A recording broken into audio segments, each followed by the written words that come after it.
Eu quero começar citando Vanderlei Luxemburgo, tá bom? Porque ontem ele fez um dos vídeos aí, o professor... Pô, eu lembro quando ele falou que o Neymar era um filezinho de borboleta. Filé de borboleta. Que eram as brigas do caramba também. Já desde aquela época... Futebol paulista, Daquela época já falavam pra torcida, já pedia o Ney. Né? Já era uma brigaiada, sempre foi, né? Onde tem o Neymar, lógico, tem desespero, porque ele sempre foi um perigo dentro de campo, tá? O Luxemburgo falou... Cara, eu não manjo nada de futebol, tá bom, chat? Eu sou apenas aí um cara que eu tô acompanhando agora, mas já acompanhei muito, já gostei muito. Eu desanimei em 2013 quando o Fluminense no tapetão voltou pra primeira divisão. Um beijo pro Matheus. Tô brincando. Mas o Luxa disse o seguinte, cara, Você comentou com relação às outras seleções que se organizam em prol de um protagonista, né? E o nosso próprio adversário, que era a Noruega, faz exatamente isso. O time todo joga em favor do Haaland, escolhe aí um jeito, porque sabe que se aparecer uma bola boa ali, ele vai resolver como guardou as 2 chances que teve. Então, primeiro, né, e o Luxemburgo tem toda a razão, eu concordo com ele, o Brasil não se organizar da mesma maneira, sendo que o Neymar é o único gênio dos últimos 15, 20 anos, pra mim já é um absurdo. E esse jeito do Ancelotti de organizar estilo time europeu me parece uma tendência do futebol brasileiro de querer imitar o estilo que a gente assiste na Champions, ao invés de tentar evoluir o próprio futebol brasileiro, que é muito mais cunhado em criatividade, na individualidade, no jeito brasileiro de se jogar futebol. E está se provando absolutamente incompetente. O Barros hoje está me mostrando... A gente foi eliminado parece que veio até em ordem alfabética, ó. Alemanha, Bélgica, Croácia, ABC. Reparou? Aí chega a Noruega, beleza, acabou a brincadeira. Noruega. Pois são times europeus que não necessariamente... Tudo bem, a Alemanha era um monstro, agora a Bélgica, Croácia e Noruega... São times de prateleira B do futebol mundial. Então você tem uma seleção brasileira que tá jogando um futebol europeu de Série B, de prateleira B. Esse é o estilo do Ancelotti, eu não tenho nada contra ele, eu sei que ele é um gênio, tá bom?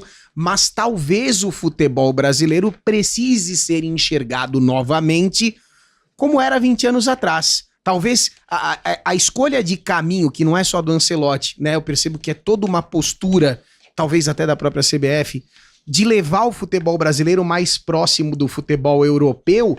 Cara, culminou nisso, né? Hoje a gente tem jogadores que têm medo de arriscar um lance individual.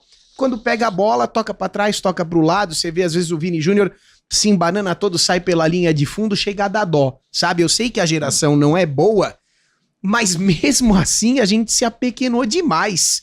E sobre a organização do time, pra mim, era todos pelo Neymar. Igual todos pelo Cristiano Ronaldo, todos pelo Messi, todos pelo Haaland. Eu acho que esse aí é o raciocínio. Você tem um cara... que de muleta vai fazer a diferença, se organiza o time pra chegar nele. Então, não importa. Mas o único país que isso é um absurdo é o Brasil. Sim. No Brasil é um absurdo. No Brasil nossa, até parece pra jogar pro Neymar, todo mundo. Mas você citou isso e você tem mais times ainda. Você tem o Kane, a Inglaterra, com o Kane. Você tem o Cristiano Ronaldo, você tem o Messi, você tem o Haaland, você tem o Mbappé, você tem o Salah. Né? Que é o melhor jogador. É uma conta muito fácil, né? Quem é o melhor daqui? É você, então... Vamos jogar, mas pro Brasil é um absurdo isso aí. E eu nem digo, aí você tá falando, mas não tinha como fazer isso com o Neymar, esse tá machucado. Faz com o Vini. Joga quem é o melhor do time, é o Vini. Só que aí a gente cai num abismo muito interessante, que é o seguinte, né? Olha só, que é a grande discussão do Neymar, né? Mas o Neymar não resolveu esse jogo. Aí as pessoas que acompanham o futebol e são honestas, de verdade, falam assim... É porque só tem ele, né? Uhum. De bom. Por que o Vini não resolveu contra a Noruega? Ai, você tá me falando que o Vini tem que resolver todos os jogos?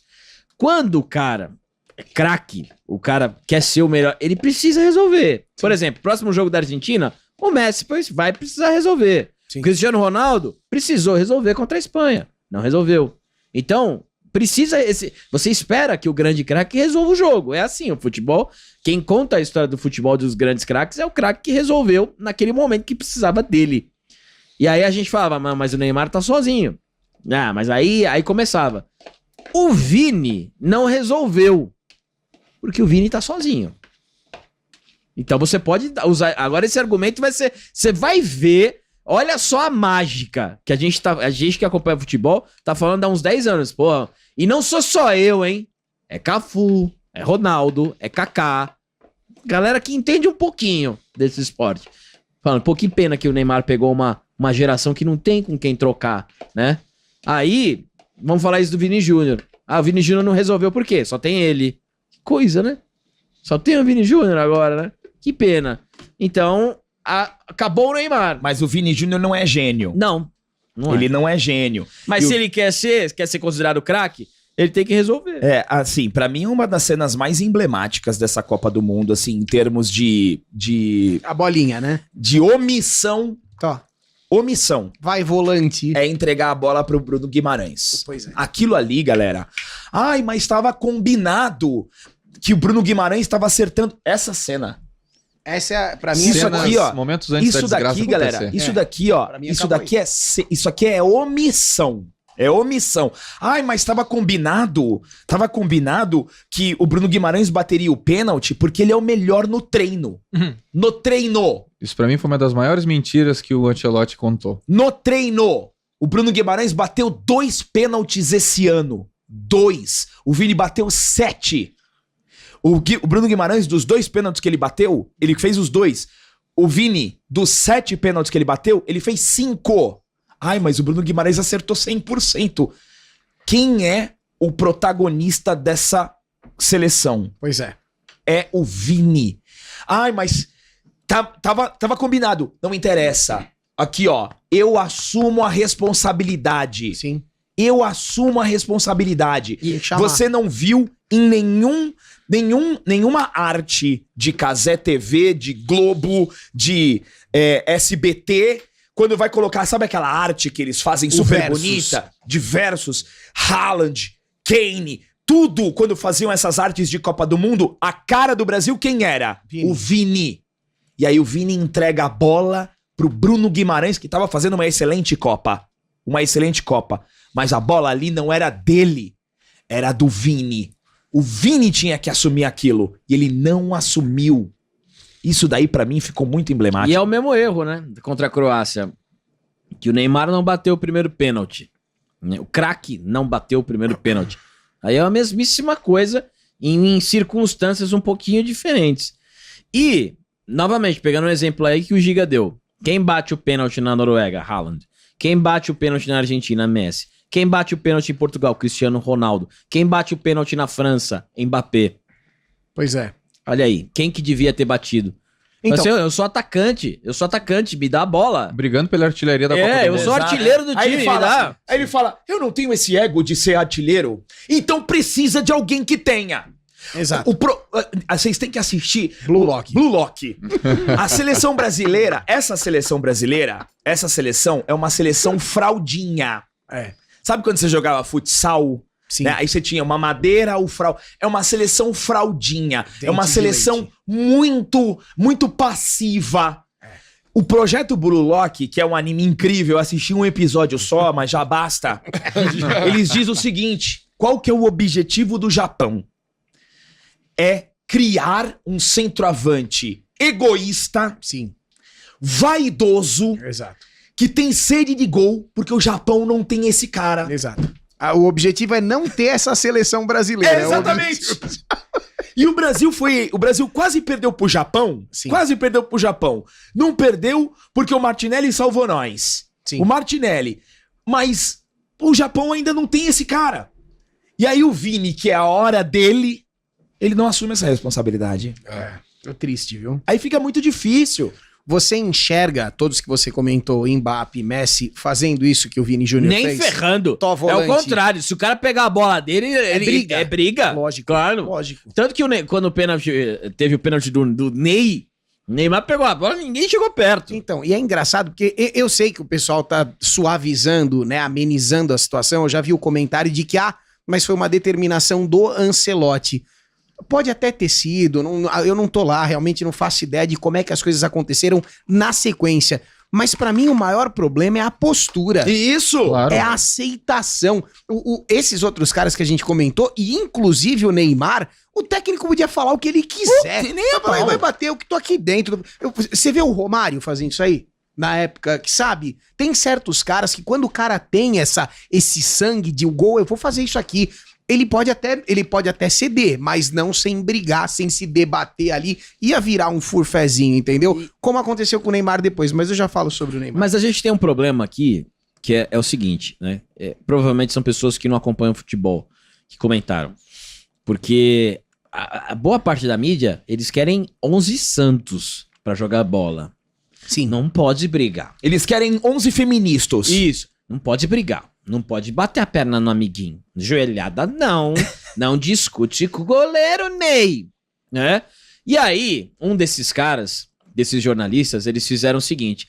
Depois que tem o jogo, o Haaland estava dando uma entrevista e o Vini Júnior passa e cumprimenta. Sim. Dá um abraço no Haaland. Eu vi. E aí a pessoa, o jornalista colocou assim, tá vendo, Neymar? É assim. E a galera que assiste futebol não era pra ter cumprimentado o cara. Você acabou de ser eliminado. Não se dá um abraço. Assim, você tem que explicar pra pessoa. Porque a pessoa acha que o futebol é muita educação. Sim. E, curiosamente, são esses mesmos jornalistas que têm como ídolo Maradona, que fez um gol de mão. Você imagina se o Neymar faz um gol de mão? Nossa, mas que antiesportivo. Ele quer acabar com a FIFA. Ele quer acabar com o esporte. Ele colocou a mão no rosto pra ludibriar a câmera. Ele é um cara cafajeste. É assim, é de você ficar maluco. O ídolo dessa gente é o Maradona, pô. Um dos caras mais desleais. E eu gosto disso no campo. Assim, o cara que provoca, o cara que tenta fazer de tudo pra ganhar ali dentro do campo. Isso que faltou também pra seleção brasileira. Se você vê o jogo da Inglaterra e do México, que foi depois, Porra! É outro jogo. Aquilo era um jogo de eliminatória. É outro jogo, assim. O Brasil, sabe, parecia um jogo do Paulista. Tá tudo bem aqui, a gente já perdeu 1-0. Então é incrível como essas coisas acontecem. Mas a Copa do Mundo é isso aí. A Copa do Mundo vai ter esse contrassenso que faz parte da turma da esquerda, que eles querem que o brasileiro, o time do Brasil tem um comportamento exemplar, mas eles amam torcer pra Argentina. É uma infantilização também. Sim. Da troca da responsabilidade, porque, como bem falou o Luca, né, um grande amigo meu que fez uma análise ontem sobre isso, qualquer tipo de esporte, principalmente o esporte coletivo e principalmente o esporte coletivo masculino, ele é uma simulação de uma guerra, de uma batalha. Claro. Sim. E numa guerra, numa batalha, quem tá do teu lado, tu quer o cara mais viril, o cara que decide, o cara que tem brilho, o cara que tem sangue no olho. E a gente não viu isso em nenhum jogador da seleção ontem, nenhum, a não ser o Neymar. É isso aí. Aí eu vou entrar estilo a Chiquinha defendendo o seu Madruga. Não tem condições físicas? Não tem condições físicas. Tá velho? Tá velho. É reserva. Tá sem joelho? Tá sem joelho, tá sem coluna. Passou, somando os dias de lesão do Neymar, o Neymar ficou 4 anos lesionado. 4 anos, mais de 1.400 dias da sua carreira foi lesionado. Tudo isso. E aí precisou desse cara todo caindo aos pedaços pra decidir e pra ser o cara viril que fez o que fez. E com razão, pra ter atitude. Bateu de frente, chegou junto, tomou uma atitude, teve personalidade, coisa que nenhum dos outros tiveram. Aí precisou esse cara caindo aos pedaços que vocês tanto criticam, falam mal. Esse é o cara, além disso, é o culpado. Então, ele ainda tá errado. Ainda tá errado. Essa passividade... Esse print é incrível. Esse print aí resume muito. É o olho de tigre. É isso. A seleção não tem olho de tigre. Era tudo um bando de chihuahua. Aí precisou entrar o Neymar com esse olhar, com essa postura. Não tem testosterona na seleção brasileira. Não bota o pé numa dividida. Pelo amor de Deus, cara. Os caras vão A Noruega trocou 5 minutos e meio de passe antes do Haaland fazer o gol. O gol do Haaland, o Haaland quase monta nas costas do Gabriel Magalhães. Ele parecia um Sasquatch gigantesco, cabeludaço, mesmo Majin Buu na transformação. É isso aí. Atacando a bola. Super Buu.